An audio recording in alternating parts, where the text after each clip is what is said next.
సిద్దిపేట జిల్లా వర్గల్ మండలం నాచారం దేవస్థానం డైరెక్టర్లుగా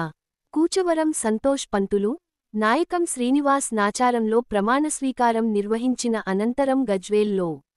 సోమవారం నాడు తీగుల్ తాజా మాజీ సర్పంచ్ కప్పర భాను ప్రకాష్ రావు మాట్లాడుతూ ప్రజా సంక్షేమమే కాంగ్రెస్ పార్టీ లక్ష్యం అని, కాంగ్రెస్ పార్టీలో కష్టపడ్డ ప్రతి కార్యకర్తకు సముచిత స్థానం లభిస్తుందని,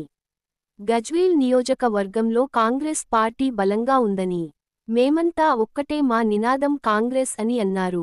అలాగే నాచారం దేవస్థానం డైరెక్టర్లు కూచవరం సంతోష్ పంతులు, నాయకం శ్రీనివాస్ మాట్లాడుతూ నాచారం ఆలయానికి సేవ చేసుకునే భాగ్యం కలగడం సంతోషంగా ఉందని, మాకు అవకాశం రావడానికి సహకరించిన టిపిసిసి అధికార ప్రతినిధి బండారు శ్రీకాంత్ రావుకు ప్రత్యేక ధన్యవాదాలు తెలిపి నాచారం దేవస్థానం అభివృద్ధి కోసం ప్రభుత్వ సహకారంతో శక్తి వంచన లేకుండా కృషి చేస్తామని,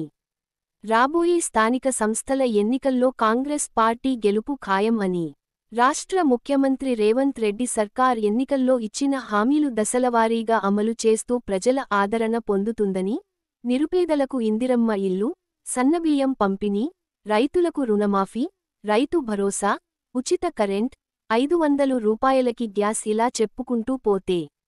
ఎన్నో సంక్షేమ పథకాలు అమలు చేస్తున్న కాంగ్రెస్ ప్రభుత్వానికి ప్రజల ఆదరణ ఉందని, ప్రతిపక్ష పార్టీలు మాటలకే పరిమితమయ్యాయని, కాంగ్రెస్ ప్రజా సంక్షేమ కార్యక్రమాలు నిర్వహిస్తుందని, రాబోయే రోజుల్లో మరిన్ని సంక్షేమ కార్యక్రమాలు చేపడుతుందని అన్నారు. ఈ కార్యక్రమంలో కాంగ్రెస్ పార్టీ సీనియర్ నాయకుడు జయలవేణు,